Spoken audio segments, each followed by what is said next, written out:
नमस्कार। खबरों के इस बुलेटिन च तुहाडा स्वागत। मैं हां परमिंदर कौर। पहला पेश ने चोणवीं खबरां। भारत च कोविड महामारी के मामलों च वाधा लगातार जारी। केंद्रीय सेहत मंत्रालय अनुसार बीते 24 घंटिया 2,17,000 तो वध नवे मामले सामने आए। 1185 व्यक्तियों की मौत होने नाल देश च कोरोना नाल मरण वालियां दा आंकड़ा 1,74,300 तो पार। देश च हुण तक 11,72,00,000 तो वध कोविड टीके दीयां खुराकां दित्तियां जा चुकियां ने। केंद्र वालों देश के 100 नवे हस्पतालों च मैडिकल ऑक्सीजन प्लांट स्थापित करने की योजना। 50,000 मीट्रिक टन मैडिकल ऑक्सीजन दरामद करने लई टेंडर लगाउण दा फैसला।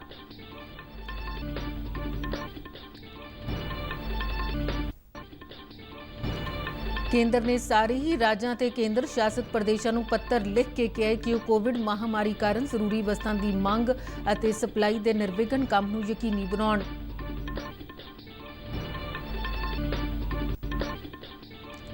कोविड-19 की मौजूदा स्थिति के मद्देनज़र भारतीय पुरातत्व सर्वेखण अधीन देश के सारे ही स्मारकों ते अजायब घरां नूं 15 मई तक बंद किया गया।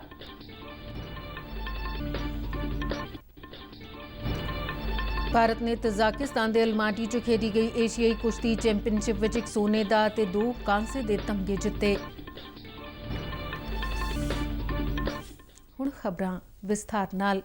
कोविड-19 महामारी का प्रकोप दिनों दिन होर विकराल रूप धारण कर रहा है। अज लगातार दूजे दिन कोविड मामलों के आंकड़े च भारी वाधा देखने को मिले। केंद्रीय सेहत ते परिवार भलाई मंत्रालय अनुसार बीते 24 घंटिया 2,17,353 नवे मामले दर्ज किए गए हैं, जो कल आए 2,07,39 मामलों के मुकाबले तकरीबन 15,000 वध ने।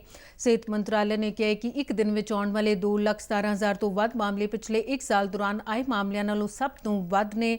इन्हां मामलों नाल देश कोरोना की पुष्टि वाले मामलों की गिनती 1,42,91,917 हो गई है। इस दौरान 1,25,47,866 कोविड मरीजों को ठीक होने तो बाद हस्पतालों ते होर कोविड देखभाल केंद्रों तो छुट्टी दी जा चुकी है। इस वेले देश एक्टिव मामलों की कुल गिनती 15,69,443 है, जो कुल मामलों का 10.98% है। मंत्रालय अनुसार बीते 24 घंटिया 1185 कोरोना मरीजों की मौत होने नाल देश च हुण तक इस महामारी नाल मरण वालियां की गिनती 1,74,308 हो गई है, जो कुल मामलों का 1.22% है। देश च 1 अप्रैल तो शुरू की गई टीकाकरण मुहिम दौरान हुण तक 11,72,23,509 खुराकां दित्तियां जा चुकियां ने, जिन्हां चों बीते दिनी दित्तियां गईयां 27,30,359 खुराकां भी शामिल ने। देश च कोविड-19 महामारी की लगातार विगड़ रही स्थिति ते तेजी नाल वध रहे मामलों विचाले मैडिकल उपकरणों ते मैडिकल ऑक्सीजन की ढुकवीं सप्लाई नूं यकीनी बनाउण लई सरकार ने कई कदम चुके ने। मैडिकल ऑक्सीजन की मंग ते सप्लाई नूं पूरा करन लई सरकार वालों देश के 100 नवे हस्पतालों च PM केयर्स फंड अधीन ऑक्सीजन प्लांट स्थापित किए जाने का फैसला किया गया। यह फैसला अधिकारित समूह 2 की एक मीटिंग दौरान कोविड महामारी के मद्देनज़र जरूरी मैडिकल उपकरणों और ऑक्सीजन की उपलब्धता की समीक्षा दौरान लिया गया। मंत्रालय ने कहा कि pressure swing absorption plant which oxygen का निर्माण हुंदा ते हस्पतालों नूं लोड़ मुताबिक सप्लाई की जाती है। मंत्रालय ने कहा कि PM केयर्स अधीन 162 PSA प्लांट मंजूर किए गए हैं ते इन्हां नूं जल्दी तो जल्दी मुकम्मल करने की हिदायत दी गई है। अधिकार समूह 2 ने सेहत मंत्रालय नूं दूर दुराडे के इलाकों 100 हस्पतालों की शनाख्त करने की हिदायत दी है, तां जो उत्थे PSA प्लांट स्थापित करने की मंजूरी देने ते विचार किया जा सके। केंद्रीय ड्रग रेगूलेटर DCGI देश च कोविड-19 महामारी तो लोगों को सुरक्षित करने लई विदेशी कोविड टीकिਆਂ के इस्तेमाल बारे फैसला विदेशी कंपनियां वालों दित्तियां गईयां अर्जियां के 3 दिनों अंदर लवेगा।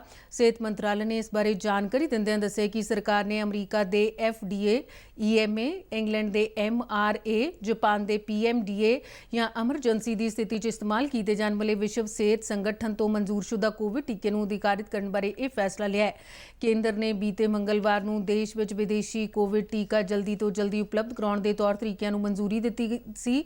केंद्रीय ड्रग स्टैंडर्ड कंट्रोल संगठन CDSCO ने विदेशी कोविड टीके के एमरजेंसी की स्थिति च इस्तेमाल लई मंजूर की गई रेगूलेटरी व्यवस्था च आख्या कि संबंधित अर्जियां की जांच की जाएगी तो दाखिल किए जाने की तारीख तो 3 ਦਿਨਾਂ ਅੰਦਰ ਹੀ ਇਹਨਾਂ ਅਰਜ਼ੀਆਂ ਤੇ ਫੈਸਲਾ ਕੀਤਾ ਜਾਵੇਗਾ। ਇਹਨਾਂ ਟੀਕਿਆਂ ਦੀ ਐਮਰਜੈਂਸੀ ਦੀ ਸਥਿਤੀ 'ਚ ਸੀਮਿਤ ਇਸਤੇਮਾਲ ਦੀ ਕੁਝ ਸ਼ਰਤਾਂ ਨਾਲ ਇਜਾਜ਼ਤ ਦਿੱਤੀ ਜਾਏਗੀ ਤੇ ਰਾਸ਼ਟਰੀ ਕੋਵਿਡ ਟੀਕਾਕਰਨ ਪ੍ਰੋਗਰਾਮ ਦੇ ਦਿਸ਼ਾ ਨਿਰਦੇਸ਼ਾਂ ਅਨੁਸਾਰ ਹੀ ਇਹਨਾਂ ਦਾ ਇਸਤੇਮਾਲ ਕੀਤਾ ਜਾਵੇਗਾ। DCGI ਨੇ ਕਿਹਾ ਕਿ ਟੀਕਾ ਲਗਾਉਣ ਤੋਂ ਬਾਅਦ ਪਹਿਲੇ 100 ਲਾਭਪਾਤਰੀਆਂ ਨੂੰ 7 ਦਿਨਾਂ ਤੱਕ ਨਿਗਰਾਨੀ ਹੇਠ ਰੱਖਿਆ ਜਾਵੇਗਾ ਅਤੇ ਇਸ ਤੋਂ ਬਾਅਦ ਹੀ ਟੀਕਾਕਰਨ ਪ੍ਰੋਗਰਾਮ ਲਈ ਇਹਨਾਂ ਟੀਕਿਆਂ ਦੇ ਇਸਤੇਮਾਲ ਦੀ ਇਜਾਜ਼ਤ ਦਿੱਤੀ ਜਾਵੇਗੀ। ਕੇਂਦਰ ਨੇ ਕੋਵਿਡ ਮਹਾਮਾਰੀ ਕਾਰਨ ਲੋਕਾਂ 'ਚ ਲੋੜੀਂਦੀਆਂ ਚੀਜ਼ਾਂ ਖਰੀਦਣ ਲਈ ਪੈਦਾ ਹੋਏ ਡਰ ਨੂੰ ਘੱਟ ਕਰਨ ਲਈ ਸਾਰੇ ਹੀ ਸੂਬਿਆਂ ਦੀਆਂ ਸਰਕਾਰਾਂ ਨੂੰ ਪ੍ਰਚਾਰ ਅਤੇ ਜਾਗਰੂਕਤਾ ਗਤੀਵਿਧੀਆਂ ਸ਼ੁਰੂ ਕਰਨ ਲਈ ਕਿਹਾ। ਕੇਂਦਰ ਨੇ ਕਿਹਾ ਕਿ ਲੋਕਾਂ ਨੂੰ ਜ਼ਰੂਰੀ ਚੀਜ਼ਾਂ ਦੀ ਸਪਲਾਈ ਨਾਲ ਸੰਬੰਧਿਤ ਚਿੰਤਾਵਾਂ ਨੂੰ ਦੂਰ ਕਰਨ ਲਈ ਅਜਿਹੀਆਂ ਗਤੀਵਿਧੀਆਂ ਸ਼ੁਰੂ ਕੀਤੀਆਂ ਜਾਣੀਆਂ ਬਹੁਤ ਜ਼ਰੂਰੀ ਨੇ ਤਾਂ ਜੋ ਬਾਜ਼ਾਰਾਂ ਤੇ ਹੋਰ ਥਾਵਾਂ ਤੇ ਲੋਕਾਂ ਦੀ ਭੀੜ ਨੂੰ ਘੱਟ ਕਰਨ ਵਿੱਚ ਮਦਦ ਮਿਲ ਸਕੇ। ਕੇਂਦਰੀ ਖਪਤਕਾਰ ਮਾਮਲੇ, ਖੁਰਾਕ ਅਤੇ ਜਨਤਕ ਵੰਡ ਮੰਤਰਾਲਾ ਨੇ ਸਾਰੇ ਹੀ ਸੂਬਿਆਂ ਅਤੇ ਕੇਂਦਰ ਸ਼ਾਸਿਤ ਦੇਸ਼ਾਂ ਦੇ ਪ੍ਰਿੰਸੀਪਲ ਸਕੱਤਰਾਂ ਨੂੰ ਪੱਤਰ ਲਿਖ ਕੇ ਇਸ ਗੱਲ ਨੂੰ ਯਕੀਨੀ ਬਣਾਉਣ ਲਈ ਕਿਹਾ ਹੈ ਕਿ ਉਹ ਜ਼ਰੂਰੀ ਚੀਜ਼ਾਂ ਦੀ ਸਪਲਾਈ ਲਈ ਢੁਕਵੇਂ ਪ੍ਰਬੰਧ ਕਰਨ। ਉਹਨਾਂ ਨੂੰ ਇਸ ਸਬੰਧ ਵਿੱਚ ਖਪਤਕਾਰਾਂ ਲਈ ਇੱਕ ਹੈਲਪਲਾਈਨ ਵੀ ਸਥਾਪਿਤ ਕਰਨ ਦੀ ਸਲਾਹ ਦਿੱਤੀ ਗਈ ਹੈ ਤਾਂ ਜੋ ਜ਼ਰੂਰੀ ਚੀਜ਼ਾਂ ਦੀ ਸਪਲਾਈ ਨਾਲ ਜੁੜੇ ਮੁੱਦਿਆਂ ਦੇ ਹੱਲ ਲਈ ਉਹ ਆਪਣੀਆਂ ਸ਼ਿਕਾਇਤਾਂ ਦਰਜ ਕਰਵਾ ਸਕਣ। ਮੰਤਰਾਲਾ ਨੇ ਸਾਰੇ ਹੀ ਸੂਬਿਆਂ ਨੂੰ ਖੁਰਾਕ ਤੇ ਸਿਵਲ ਸਪਲਾਈ, ਖੁਰਾਕ, ਸੁਰੱਖਿਆ, ਸਿਹਤ ਅਤੇ ਪੁਲਿਸ ਅਧਿਕਾਰੀਆਂ ਦੀਆਂ ਸਾਂਝੀਆਂ ਟੀਮਾਂ ਬਣਾ ਕੇ ਜ਼ਰੂਰੀ ਵਸਤਾਂ ਦੀ ਮੰਗ ਅਤੇ ਸਪਲਾਈ 'ਚ ਕਿਸੇ ਵੀ ਤਰ੍ਹਾਂ ਦੇ ਆਉਣ ਵਾਲੇ ਪਾੜੇ ਤੇ ਨਜ਼ਰ ਰੱਖਣ ਦੀ ਅਪੀਲ ਕੀਤੀ ਹੈ। ਸੂਬਿਆਂ ਨੂੰ ਇਹ ਵੀ ਆਖਿਆ ਗਿਆ ਹੈ ਕਿ ਉਹ ਕਰਿਆਨਾ ਸਟੋਰਾਂ, ਦਵਾਈਆਂ ਦੀਆਂ ਦੁਕਾਨਾਂ ਤੇ ਕਰਿਆਨੇ ਦੀਆਂ ਚੀਜ਼ਾਂ ਦੇ ਗੋਦਾਮਾਂ ਨੂੰ ਪਾਬੰਦੀਆਂ ਤੋਂ ਬਾਹਰ ਰੱਖਣ ਤਾਂ ਜੋ ਇਹਨਾਂ ਚੀਜ਼ਾਂ ਦੀ ਸਪਲਾਈ 'ਚ ਕਿਸੇ ਤਰ੍ਹਾਂ ਦੀ ਕੋਈ ਰੁਕਾਵਟ ਨਾ ਆਵੇ। ਦੇਸ਼ 'ਚ ਕੋਵਿਡ-19 ਮਹਾਮਾਰੀ ਦੀ ਮੌਜੂਦਾ ਸਥਿਤੀ ਦੇ ਮੱਦੇਨਜ਼ਰ ਕੇਂਦਰ ਨੇ ਭਾਰਤੀ ਪੁਰਾਤੱਤਵ ਸਰਵੇਖਣ ਅਧੀਨ ਕੇਂਦਰੀ ਸੁਰੱਖਿਆ ਵਾਲੇ ਸਾਰੇ ਹੀ ਸਮਾਰਕਾਂ, ਇਤਿਹਾਸਕ ਥਾਵਾਂ ਤੇ ਅਜਾਇਬ ਘਰਾਂ ਨੂੰ ਤਤਕਾਲ ਪ੍ਰਭਾਵ ਨਾਲ ਬੰਦ ਕਰਨ ਦਾ ਫੈਸਲਾ ਕੀਤਾ ਹੈ। ਸੱਭਿਆਚਾਰ ਬਾਰੇ ਕੇਂਦਰੀ ਮੰਤਰੀ ਪ੍ਰਹਲਾਦ ਪਟੇਲ ਨੇ ਟਵੀਟ ਕਰਕੇ ਕਿਹਾ ਕਿ ਇਹ ਸਾਰੇ ਹੀ ਸਮਾਰਕ 15 ਮਈ ਤੱਕ ਬੰਦ ਰਹਿਣਗੇ। ਭਾਰਤ ਨੇ ਤਜ਼ਾਕਿਸਤਾਨ ਦੇ ਸ਼ਹਿਰ ਅਲਮਾਟੀ 'ਚ ਖੇਡੀ ਜਾ ਰਹੀ ਏਸ਼ੀਆਈ ਕੁਸ਼ਤੀ ਚੈਂਪੀਅਨਸ਼ਿਪ 'ਚ ਆਪਣਾ ਦਬਦਬਾ ਕਾਇਮ ਰੱਖਦੇ 1 ਸੋਨੇ ਦਾ ਤੇ 2 ਕਾਂਸੇ ਦੇ ਤਮਗੇ ਜਿੱਤੇ ਨੇ। ਭਾਰਤ ਦੀ ਸਰਿਤਾ ਅਨਮੋਲ ਨੂੰ ਮਹਿਲਾਵਾਂ ਦੀ 59 ਕਿਲੋ ਭਾਰ ਵਰਗ ਦੇ ਮੁਕਾਬਲੇ 'ਚ ਸੋਨ ਤਮਗਾ ਹਾਸਲ ਕੀਤਾ ਹੈ।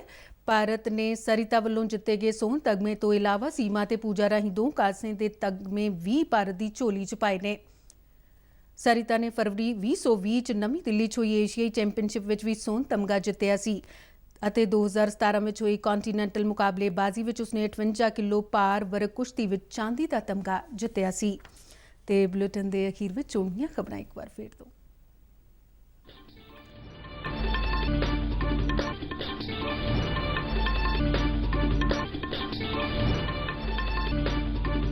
ਵੱਧ ਨਵੇਂ ਮਾਮਲੇ ਸਾਹਮਣੇ ਆਏ। 1185 ਵਿਅਕਤੀਆਂ ਦੀ ਮੌਤ ਹੋਣ ਨਾਲ ਦੇਸ਼ 'ਚ ਕਰੋਨਾ ਨਾਲ ਮਰਨ ਵਾਲਿਆਂ ਦਾ ਅੰਕੜਾ 1,74,300 ਤੋਂ ਪਾਰ। ਦੇਸ਼ ਵਿੱਚ ਹੁਣ ਤੱਕ 11 ਕਰੋੜ 72 ਲੱਖ ਤੋਂ ਵੱਧ ਕੋਵਿਡ ਟੀਕੇ ਦੀਆਂ ਖੁਰਾਕਾਂ ਦਿੱਤੀਆਂ ਜਾ ਚੁੱਕੀਆਂ ਨੇ। ਕੇਂਦਰ ਵੱਲੋਂ ਦੇਸ਼ ਦੇ 100 ਨਵੇਂ ਹਸਪਤਾਲਾਂ 'ਚ ਮੈਡੀਕਲ ਆਕਸੀਜਨ ਪਲਾਂਟ ਸਥਾਪਿਤ ਕਰਨ ਦੀ ਯੋਜਨਾ। 50,000 ਮੀਟ੍ਰਿਕ ਟਨ ਮੈਡੀਕਲ ਆਕਸੀਜਨ ਦਰਾਮਦ ਕਰਨ ਲਈ ਟੈਂਡਰ ਲਗਾਉਣ ਦਾ ਫੈਸਲਾ। ਕੇਂਦਰ ਨੇ ਸਾਰੇ ਹੀ ਰਾਜਾਂ ਤੇ ਕੇਂਦਰ ਸ਼ਾਸਿਤ ਪ੍ਰਦੇਸ਼ਾਂ ਨੂੰ ਪੱਤਰ ਲਿਖ ਕੇ ਕਿਹਾ ਕਿ ਉਹ ਕੋਵਿਡ ਮਹਾਮਾਰੀ ਕਾਰਨ ਜ਼ਰੂਰੀ ਵਸਤਾਂ ਦੀ ਮੰਗ ਅਤੇ ਸਪਲਾਈ ਦੇ ਨਿਰਵਿਘਨ ਕੰਮ ਨੂੰ ਯਕੀਨੀ ਬਣਾਉਣ। ਕੋਵਿਡ-19 ਦੀ ਮੌਜੂਦਾ ਸਥਿਤੀ ਦੇ ਮੱਦੇਨਜ਼ਰ ਭਾਰਤੀ ਪੁਰਾਤੱਤਵ ਸਰਵੇਖਣ ਅਧੀਨ ਦੇਸ਼ ਦੇ ਸਾਰੇ ਹੀ ਸਮਾਰਕਾਂ ਤੇ ਅਜਾਇਬ ਘਰਾਂ ਨੂੰ 15 ਮਈ ਤੱਕ ਬੰਦ ਕੀਤਾ ਗਿਆ। ਭਾਰਤ ਨੇ ਤਜ਼ਾਕਿਸਤਾਨ ਦੇ ਅਲਮਾਟੀ 'ਚ ਖੇਡੀ ਗਈ ਏਸ਼ੀਆਈ ਕੁਸ਼ਤੀ ਚੈਂਪੀਅਨਸ਼ਿਪ ਵਿੱਚ 1 ਸੋਨੇ ਦਾ ਤੇ 2 ਕਾਂਸੇ ਦੇ ਤਮਗੇ ਜਿੱਤੇ। ਤੇ ਇਸ ਦੇ ਨਾਲ ਹੀ ਖਬਰਾਂ ਦਾ ਬੁਲੇਟਿਨ ਖਤਮ ਹੁੰਦਾ ਹੈ। ਨਮਸਕਾਰ।